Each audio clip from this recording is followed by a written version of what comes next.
Hi viewers, welcome to Triple Sparks channel. இன்னைக்கு நம்ம discuss பண்ண போற டாபிக் வந்து பாத்தீங்கன்னா SSC JEE previous year questions. So இதுல first question பார்க்கலாம். So first question பாத்தீங்கன்னா find the current in 6 ohm resistance. So ஒரு சர்க்யூட் கொடுத்திருக்காங்க.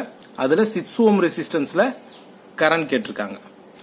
So அப்ப இந்த 6 ohm resistance current flow find out பண்ணனும்னா we can use any method. So theorems use பண்ணலாம், KCL use பண்ணலாம், KVL யூஸ் பண்ணலாம், mesh யூஸ் பண்ணலாம், நோடல் யூஸ் பண்ணலாம். பட் ஆனா we have to find current through 6 ohm resistance. So different methods இருக்கு. But ஆனா நான் வந்துட்டு உங்களுக்கு ரெண்டு மெத்தட் வந்துட்டு சால்வ் பண்ணி காட்டுறேன், simple method. So first method வந்து பாத்தீங்கன்னா I am going to assume here voltage V, that is node voltage V. Then current flow I. So that current வந்து பாத்தீங்கன்னா will be divided into 2, that is I1 I2. So நம்ம current through 6 ohm resistance find out பண்ணனும். அப்பனா I1 find out பண்ணனும். ஓகேங்களா? So அப்ப இதுக்கு வந்து நான் KCL at node V apply பண்றேன். So அப்ப sum of current entering is equal to sum of current leaving. So I is equal to I1 plus I2. Then I oda value. I means current through 3 ohm resistance. So I oda value என்ன இருக்கும் பாத்தீங்கன்னா voltage difference divided by resistance. That is I equal to V by R. So அப்ப I is equal to voltage difference 45 minus V. ஏன் 45 minus V ன்னு போடுறேன்னு பாத்தீங்கன்னா current always flows from higher polarity to lower polarity. இங்க வந்து direction போட்டிருக்காங்க, இதுதான் higher polarity direction போட்டிருக்காங்க. ஏன்னா இங்க பாருங்க ரைட் சைடு இருக்கு, அப்ப இதுதான் higher polarity, இது lower polarity. இந்த V வந்துட்டு நான் அசியூம் பண்ணிருக்கேன். ஓகேங்களா? இந்த டைரக்ஷனும் நான் அசியூம் பண்ணிருக்கேன். சோ என்னோட அசியூம்டு டைரக்ஷனுக்கு இது வந்துட்டு higher value, இது lower value. சோ அப்ப நான் வந்துட்டு 45 minus V ன்னு போடணும். So 45 minus V divided by 3 is equal to I1. I1 current through 6 ohm resistance. So அப்ப இங்க வந்து பாத்தீங்கன்னா potential difference V, this is 0. அப்ப V minus 0. V minus 0 divided by 6. Then I2. I2 is nothing but current through 3 ohm resistance. So அப்ப current through 3 ohm resistance same voltage difference V minus 30. ஏன்னா current direction பாருங்க right side போகுது. So அப்ப V minus 30. So plus V minus 30 divided by resistance 3. ஓகேங்களா? இப்ப resistance எல்லாமே நம்ம equation எழுதியாச்சு. ஜஸ்ட் இப்ப நம்ம இதுல இருந்து V சிம்பிளிஃபை பண்ணணும். If we simplify V from this equation, உங்களுக்கு V is equal to 24 volt வரும். So V find out பண்ணிருக்கோம். பட் ஆனா நம்மள find out பண்ண சொன்னது வந்து பாத்தீங்கன்னா current through 6 ohm resistance. So அப்ப current through 6 ohm resistance is nothing but I1. I1 னா சொன்ன V by 6. That is potential difference between these two points divided by 6. So I1 is equal to V by 6. So V is nothing but 24 divided by 6, 4 amps. So our final answer is nothing but 4 amps. So அதோட option B. So இது சிம்பிளா find out பண்ணியாச்சு. Just வந்துட்டு நான் KCL apply பண்ணோம், சிம்பிளா find out பண்ணியாச்சு. இன்னொரு மெத்தட் வந்து பாத்தீங்கன்னா சோர்ஸ் கன்வர்ஷன் யூஸ் பண்ணி find out பண்ணலாம், கரண்ட் டிவைடர் ரூல் யூஸ் பண்ணி. அது எப்படின்னு பாத்தீங்கன்னா இப்ப இந்த சர்க்யூட் பாருங்க. இப்ப இந்த வோல்டேஜ் சோர்ஸை நான் கரண்ட் சோர்ஸா கன்வெர்ட் பண்ண போறேன். அதே மாதிரி இந்த வோல்டேஜ் சோர்ஸை கரண்ட் சோர்ஸா கன்வெர்ட் பண்ண போறேன். சோ கன்வெர்ட் பண்ணனா என்ன வரும்னு பாத்தீங்கன்னா இந்த ரெண்டு ரெசிஸ்டரும் வந்து பாத்தீங்கன்னா it is in series. Again இந்த ரெண்டு ரெசிஸ்டரும் வந்து பாத்தீங்கன்னா இட் இஸ் சீரியஸ். அப்ப டயகிராம ரீட்ரா பண்றேன். எப்படி வரும்னு பாத்தீங்கன்னா ஃபர்ஸ்ட் டயகிராம் உங்களுக்கு ரீட்ரா பண்ணிட்டு தென் சோர்ஸ் கன்வெர்ட் பண்றேன்.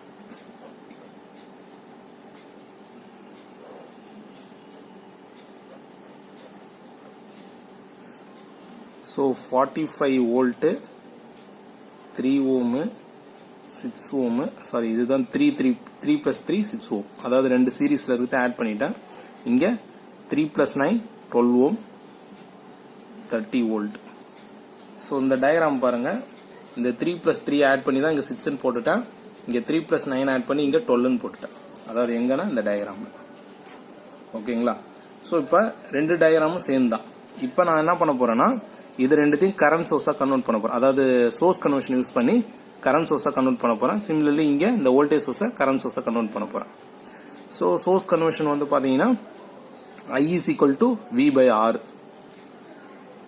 ஏரோ மார்க் எப்படி வரும் பாத்தீங்கன்னா பிளஸ் இருக்கிற சைடு ஏரோ மார்க் வரும் சோ மேல சோர்ஸ் கன்வெர்ட் பண்ணும்போது கரண்ட் சோர்ஸ் வந்துட்டு கன்வெர்ட் ஆகும்போது ரெசிஸ்டன்ஸ் வந்துட்டு parallel வந்துரும் that 6 ohm ரெசிஸ்டன்ஸ் parallel வந்துரும் ஓகேங்களா அப்ப என்ன வரும் இங்க I is equal to V by R அப்ப 45 divided by 6 amps ஓகேங்களா அடுத்து இந்த 6 ohm ரெசிஸ்டன்ஸ் அப்படியே தான் இருக்கும் இது இந்த 6 ohm ரெசிஸ்டன்ஸ் தான் இங்க போட்டுருக்கேன் ஓகேங்களா அப்ப இதனோட கன்வர்ஷன் இது அப்ப அடுத்த 6 ohm அப்படியே தான் வரையணும் 6 ohm இப்ப இதனோட கன்வர்ஷன் அகைன்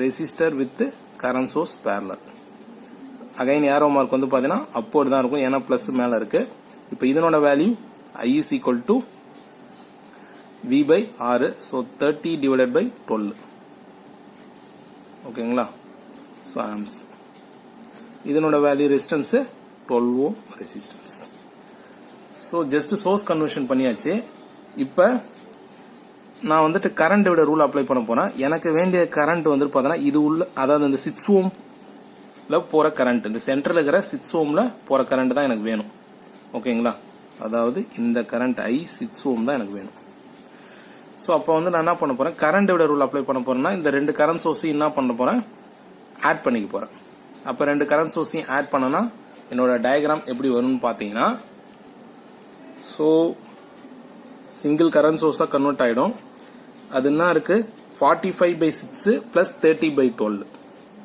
ஆக்சுவலா இங்க வந்து நான் சிம்பிளிஃபை பண்ணிடுறேன் இங்க தனியா கீழே போடுறேன் 45 by 6 plus 30 by 12 ன்னு வருது சோ இதை கேன்சல் பண்ணீங்கன்னா 15 6 ஆட் பண்ணீங்கன்னா 60 by 6 10 வருது ஓகேங்களா சோ அப்போ வந்துட்டு அந்த ரெண்டு கரண்ட் சோர்ஸையும் ஆட் பண்ணா 10 amps ரெண்டுமே அப்போர்டு இருக்கிறதுனால நான் ஆட் பண்ணிக்கிறேன் ஓகேங்களா ஒன்னு அப்போ ஒன்னு டவுன் இருந்ததுன்னா நீங்க அப்ப சப்ட்ராக்ட் பண்ற மாதிரி இருக்கும் ஓகேங்களா அத மைனஸ் பண்ணனும் சோ இப்போ ரெண்டு கரண்ட் சோர்ஸை ஒரே கரண்ட் சோர்ஸா கன்வெர்ட் பண்ணிட்டேன் அண்ட் 3 ரெசிஸ்டர் இருக்கு ஓகேங்களா சோ என்ன இன்னொரு தடவை நான் சர்க்யூட் ரீட்ரா பண்றேன் பட் ஆனா நம்ம எக்ஸாம்ல சால்வ் பண்ணும்போது இத்தனை தடவை நம்ம ரீட்ரா பண்ணணும்னு அவசியம் இருக்காது ஏன்னா நம்ம ஹேண்ட் கால்குலேஷன் ஃபாஸ்டா போடும்போது நம்ம இந்த ஸ்டெப்ஸ்லாம் வந்துட்டு ரஃபா தான் போடுவோம் ஓகேங்களா அப்போ வந்துட்டு உங்களுக்கு டைம் எடுக்காது ஜஸ்ட் 1 மினிட்ல நம்மளால சால்வ் பண்ண முடியும் இப்போ நான் உங்களுக்கு எக்ஸ்பிளைன் பண்றதுனால நான் ரீட்ரா பண்றேன் நிறைய உங்களுக்கு மல்டிபிள் டைம்ஸ் நான் ரீட்ரா பண்றேன் ஸோ இப்போ இதுல போற கரண்ட் ஃப்ளோ தான் எனக்கு வேணும் இங்க ஒரு கரண்ட் சோர்ஸ் இருந்தது தான் நான் ஆட் பண்ணி இங்க சிங்கிள் கரண்ட் சோர்ஸா மாத்திட்டேன் பேரலல்ல கரண்ட் சோர்ஸை நம்மளால ஆட் பண்ணிக்க முடியும் if it is in same direction opposite டைரக்ஷனை சப்ட்ராக்ட் பண்ணணும் ஓகேங்களா மேல ஒரு டைரக்ஷன் கீழே ஒரு டைரக்ஷன் இருந்ததுன்னா மைனஸ் பண்ணணும் ஓகேங்களா அதே மாதிரி வோல்டேஜ் சோர்ஸ் சீரிஸ்ல தான் நம்மளால ஆட் பண்ணிக்க முடியும் சோ இதுதான் ரூல் சரி ஓகே இப்போ எனக்கு இதுல தானே நான் என்ன கண்டுபிடிக்க போறேன் கரண்ட் ஃப்ளோ கண்டுபிடிக்க போறேன் அப்ப நான் கரண்ட் விட ரூல் அப்ளை பண்ண போறேன்னா மீதி ரெண்டு ரெசிஸ்டர் என்ன பண்ண போறேன் கம்பைன் பண்ணிக்க போறேன் சோ மூணுமே பேரலல் தான் இருக்கு பட் நான் இதுல ஃபைண்ட் அவுட் பண்ணணும்ன்றதுனால நான் இதை கம்பைன் பண்ணல மீதி ரெண்டு ரெசிஸ்டரையும் கம்பைன் பண்றேன் அப்ப என்னோட சர்க்யூட் எப்படி சேஞ்ச் ஆயிடும்னு பாத்தீங்கன்னா 10 amps இந்த 6 ohm சென்டர்ல இருக்குல்ல 6 ohm அத நான் டிஸ்டர்ப் பண்ணல 6 ohm அதாவது I 6 ohm தான் நான் ஃபைண்ட் அவுட் பண்ண போறேன் ஓகேங்களா மீதி இந்த 6 ohm இந்த 12 ohm நான் என்ன பண்ண போறேன் கம்பைன் பண்ண போறேன் சோ கம்பைன் பண்ணீங்கன்னா parallelனா 6 into 12 divided by 6 plus 12 so simplify பண்ணீங்கன்னா என்ன ஆன்சர் வரும் பாத்தீங்கன்னா 72 divided by 18 சோ கேன்சல் பண்ணீங்கன்னா 4 வரும் சோ இந்த ரெசிஸ்டரோட வேல்யூ வந்து பாத்தீங்கன்னா 4 ohm, அதாவது கம்பைன் பண்ண ரெசிஸ்டர். இப்ப 6 ohm 4 ohm. இப்ப எனக்கு இதுல போற கரண்ட் தான் வேணும். ஓகேங்களா, 6 ohmல போற கரண்ட் ஃப்ளோ வேணும். அப்ப கரண்ட் டிவைடர் ரூல் அப்ளை பண்ண போறேன். Current divider rule formula current divider rule. So I is equal to total current into opposite resistance divided by total resistance. So இதான் general formula. இங்க நம்மளுக்கு current through 6 ohm find out பண்ண போறோம். So total current is nothing but 10 amps. So 10 into opposite resistance. That means நம்ம எதுல find out பண்ண போறோம்னோ அது இல்லாம இன்னொரு ரெசிஸ்டன்ஸ் இருக்கும்ல, அதுதான் opposite resistance. அப்ப 4ன்றது நம்மளுக்கு opposite resistance divided by total resistance. ரெண்டுத்தையும் ஆட் பண்ணிக்கணும். ஓகேங்களா, அப்ப 6 இது 4. So 6 plus 4 10. ஓகேங்களா, so அப்ப 10 into 4 40 divided by 10. So answer 4 amps. So current through 6 ohm resistance is nothing but 4 amps. நம்மளோட previous methodலயும் same answer தான் வந்தது 4 amps. So ரெண்டு மெத்தட்ல எதுல வேணுமோ சால்வ் பண்ணலாம். பட் நம்ம எந்த மெத்தட்ல சால்வ் பண்றோம், டைம் சேவ் எந்த அளவுக்கு டைம் சேவ் பண்றோம்ன்றது தான் இம்பார்ட்டன்ட். இது ரெண்டு மெத்தட் தான் நான் போட்டு காமிச்சிருக்கேன். பட் ஆனா மெஷ் யூஸ் பண்ணலாம், டூ லூப் மெஷ் யூஸ் பண்ணி சால்வ் பண்ணலாம். தென் தியரம்ஸ் இருக்கு. ஓகே, டிஃபரெண்ட் தியரம்ஸ் இருக்கு. எந்த தியரம் வேணுமோ நம்ம யூஸ் பண்ணி சால்வ் பண்ணலாம். ஸோ மெத்தட்ஸ் நம்ம எதை ப்ரிஃபர் பண்றோம், எந்த அளவுக்கு டைம் சேவ் பண்றோம் அப்படின்றது தான் இந்த அப்ஜெக்டிவ்ஸ்ல நம்மளுக்கு இம்பார்ட்டன்ட். ஓகேங்களா, சரி ஓகே, நம்ம இப்ப நெக்ஸ்ட் ப்ராப்ளம் பார்க்கலாம். ஸோ நெக்ஸ்ட் ப்ராப்ளம் வந்து பாத்தீங்கன்னா it is from machines, electrical machines. The power input to the 3-phase induction motor is 60 kilowatt and the corresponding stator losses are 2 kilowatt. The total mechanical power developed when the slip is 4%. இந்த மாதிரி ஆக்சுவலா இது வந்து பாத்தீங்கன்னா power flow diagram base பண்ணி problem. நீங்க இந்த ப்ராப்ளத்தை பார்த்தாலே கண்டுபிடிச்சிடலாம்.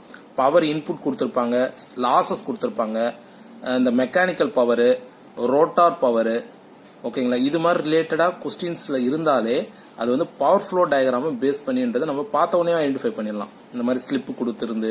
ஓகேங்களா, ஸோ அப்ப இந்த மாதிரி ப்ராப்ளம் வந்தாலே நம்மளுக்கு ஒரே ஃபார்முலா தான் இருக்கு. ஸோ என்ன ஃபார்முலான்னு வந்து பாத்தீங்கன்னா நம்மள என்ன கேட்கறாங்க, டோட்டல் மெக்கானிக்கல் பவர் டெவலப்டு கேட்கறாங்க.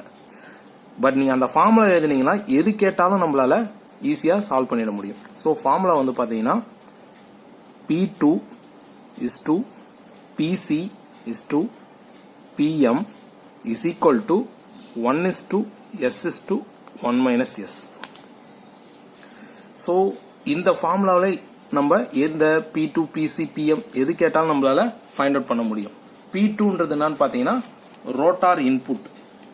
ஓகேங்களா, PCன்றது copper loss, rotor copper loss. PMன்றது வந்து பாத்தீங்கன்னா it's a mechanical power developed. So S means it is slip. அப்ப இப்ப நம்மள எது கேக்குறாங்கன்னு பாருங்க, PM கேக்குறாங்க, மெக்கானிக்கல் பவர் டெவலப்டு. ஓகேங்களா, அடுத்தது நம்ம கிட்ட அவைலபிள் என்ன இருக்கு பாருங்க, ஸ்லிப் அவைலபிளா இருக்கு. சோ அப்ப நம்ம எந்த ஈக்குவேஷனை யூஸ் பண்ணலாம், இந்த ரேஷியோல தானே இருக்கு. நம்மளுக்கு இதை எந்த ஈக்குவேஷன் வேணுமோ யூஸ் பண்ணிக்கலாம். For example P2 by PC is equal to 1 by S. First ரெண்டு எடுத்துக்கணும்னா ஃபர்ஸ்ட் ரெண்டு. P2 by PM அதாவது ஃபர்ஸ்ட் தேர்ட் எடுக்கிறேன்னா இங்க P2 by PM is equal to 1 divided by 1 minus S ன்னு எடுத்துக்கணும். ஓகேங்களா, இதே செகண்ட் அண்ட் தேர்ட் எடுக்க போறேன்னா PC by PM is equal to S divided by 1 minus S. So நம்மளுக்கு எது ரிலேட்டடா டேட்டா இருக்குதோ அதை வச்சு நம்ம இங்க ஃபார்முலா எழுதிக்கலாம். இப்ப என்கிட்ட இருக்கிறது டேட்டா அவைலபிள் வந்து பாத்தீங்கன்னா பவர் இன்புட் இருக்குது, அதாவது P in இருக்கு. ஓகேங்களா, என்ன இருக்குது கிவன் என்னன்னு பாத்தீங்கன்னா P in இருக்கு, எவ்வளோ 60 கிலோவாட் கொடுத்திருக்காங்க. தென் ஸ்டேட்டார் லாசஸ் இருக்கு, stator losses is equal to 2 kilowatt. ஓகேங்களா, இப்ப நான் அந்த பவர் ஃப்ளோ டயக்ராம நான் உங்களுக்கு டிராப் பண்ணிட்டு தென் நம்ம இந்த ப்ராப்ளத்தை ஒரே பிளேஸ் சால்வ் பண்ணிடலாம். So power flow diagram first என்ன வரும், இதுல இருந்து ஸ்டார்ட் ஆகும்னு பார்த்தீங்கன்னா பி இன்புட்ல இருந்து ஸ்டார்ட் ஆகும். நான் இங்க ரைட் சைடு டிரா பண்றேன். ஃபர்ஸ்ட் ஸ்டேட்டார் இன்புட் சிம்பிளா டிரா பண்றேன். திஸ் இஸ் அவர் ஸ்டேட்டார், இது பி இன். ஓகேங்களா, அந்த இன்புட் பவர் ஸ்டேட்டாருக்கு வருது. அங்க நம்மளுக்கு ஸ்டேட்டார் லாசஸ் அக்கர் ஆகும். Stator losses. ஓகேங்களா, பேலன்ஸ் தான் நம்மளுக்கு அடுத்தது வரும். என்னன்னு பாத்தீங்கன்னா ரோட்டார். சோ பி இன்ல ஸ்டேட்டார் லாசஸ் போயிடுச்சுன்னா மீதி இருக்கிறது தான் நம்மளுக்கு ரோட்டாருக்கு வரும். அதுதான் வந்துட்டு P two. So rotor input. Next ரோட்டார்ல ரோட்டார் லாசஸ் நடக்கும். மேஜரா வந்து ரோட்டார் காப்பர் லாஸ் தான் இருக்கும். அதனால rotor copper losses. Core loss almost நெக்லிஜிபிளா இருக்கும்.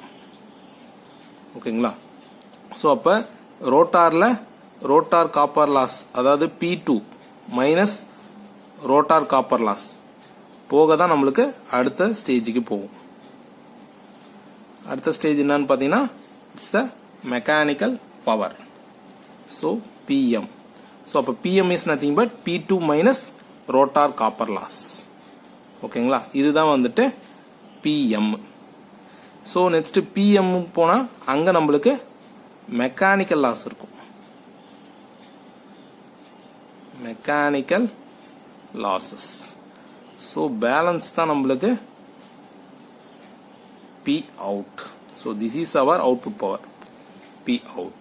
So அப்ப ஒரு நம்ம இன்புட் கொடுக்கறதுல இருந்து அவுட்புட் ரீச் ஆகிற வரைக்கும் பாத்தீங்கன்னா இத்தனை ஸ்டேஜ் இருக்கு. அதாவது P inல ஸ்டேட்டார் லாசஸ் போக மீதி வர்றது தான் P2, அதாவது ரோட்டார் இன்புட். அதுல ரோட்டார் காப்பர் லாஸ் போக மீதி வர்றது தான் PM. அதுல மெக்கானிக்கல் லாஸ் போக மீதி வர்றது தான் P out. சோ அப்ப இதுல இருந்து நம்ம என்ன சொல்லலாம், P2 is equal to P in minus stator losses, PM is equal to P2 minus rotor copper loss, P out is equal to PM minus mechanical loss அப்படின்னு சொல்லலாம். ஓகேங்களா, இப்ப நம்ம கிட்ட இருக்கிற டேட்டா பாருங்க, P in இருக்கு. ஓகேங்களா, P in கொடுத்திருக்காங்க. அப்ப நம்ம எதை யூஸ் பண்ணலாம்? ஓகேங்களா, அப்படின்னு பாத்தீங்கன்னா P in கொடுத்துறாங்க, ஸ்டேட்டார் லாஸ் கொடுத்துறாங்க. அப்ப P in minus stator loss minus பண்ணா நம்மளுக்கு என்ன கிடைச்சிரும், P2 கிடைச்சிரும். ஓகேவா, P2 கிடைச்சிரும். அப்ப P2 கிடைச்சிருச்சுன்னா நம்ம PM தானே ஃபைண்ட் அவுட் பண்ணணும். அப்ப எந்த ரேஷியோ யூஸ் பண்ணணும், P2 by PM. ஓகேங்களா, அப்படி இல்லைன்னா PM by P2. எப்படி யூஸ் பண்ணாலும் ஆன்சர் வரும். ஓகேங்களா, பட் நீங்க P2 by PM யூஸ் பண்ணா இங்க 1 divided by 1 minus S போடணும். இங்க PM by P2 யூஸ் பண்ணீங்கன்னா 1 minus S by 1 போடணும். அதுதான் டிஃபரன்ஸ். சரி, ஓகேங்களா. சோ அப்ப நம்ம எப்படி ஃபைண்ட் அவுட் பண்றன்றது இப்ப நம்மளுக்கு கிளியரா புரிஞ்சிருக்கும். சோ அப்ப நம்ம P2 ஃபைண்ட் அவுட் பண்ணிடலாம். P2 is equal to P in minus stator losses.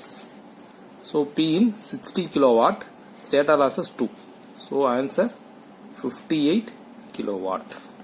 இப்ப P2 தெரிஞ்சிடுச்சு. நம்ம PM தான் நம்மள கேக்குறாங்க, அதாவது மெக்கானிக்கல் பவர் டெவலப்டு. சோ அப்ப நான் ஃபார்முலா எழுதுறேன், மெக்கானிக்கல் பவர் டெவலப்டு தானே கேக்குறாங்க. அப்ப PM by P2 ன்னு போட்டுறேன் ஸ்ட்ரைட்டா. So PM divided by P2 is equal to, அப்ப இந்த சைடு எப்படி எழுதணும், 1 minus S by 1. 1 minus S by 1. ஓகேங்களா, சோ அப்ப என்ன வரும், நம்மளுக்கு PM தானே வேணும். Divided by 1 means 1 minus S தான். So PM is equal to 1 minus S into P2. So S slip oda value it is 4%. Questionல கொடுத்திருக்காங்க slip is 4% கொடுத்திருக்காங்க. So அப்ப 0.04 அத நம்ம வேல்யூக்கு கன்வர்ட் பண்ணீங்கன்னா 0.04, that is 4% means 4 divided by 100 into P2. P2 is nothing but 58 kilowatt. So 58. So இத நம்ம simplify பண்ணீங்கன்னா you will get 55.68 kilowatt. ஓகேங்களா, சோ இப்போ இந்த ஆன்சர் வந்துட்டு நம்ம ஆப்ஷன்ஸ்ல இருக்கான்னு பாத்தீங்கன்னா எஸ், இட்ஸ் C. ஓகேங்களா, ஸோ இது வந்து பார்த்தீங்கன்னா நம்ம ஸ்ட்ரெயிட்டாக இந்த ஃபார்முலா ஞாபகம் வச்சிங்கன்னா நீங்கள் ஸ்ட்ரெயிட்டாக இதை எழுதி சால்வ் பண்ணலாம். பட் ஆனால் இந்த ரேஷியோ ஞாபகம் வச்சுக்கிட்டிங்கன்னா நீங்கள் டிஃப்ரெண்ட் ஃபார்முலாஸ் ஃபார்ம் பண்ணலாம். அதாவது P2 வச்சு பிசி, பிசி வச்சு PM. So different formulas form பண்ணலாம். நெக்ஸ்ட் இந்த பவர் ஃப்ளோ டயக்ராம் நம்மளுக்கு தெரியணும். இது ரெண்டும் தெரிஞ்சதுன்னா இது ரிலேட்டடாக எந்த ப்ராப்ளம் வந்தாலும் உங்களால் சால்வ் பண்ண முடியும்.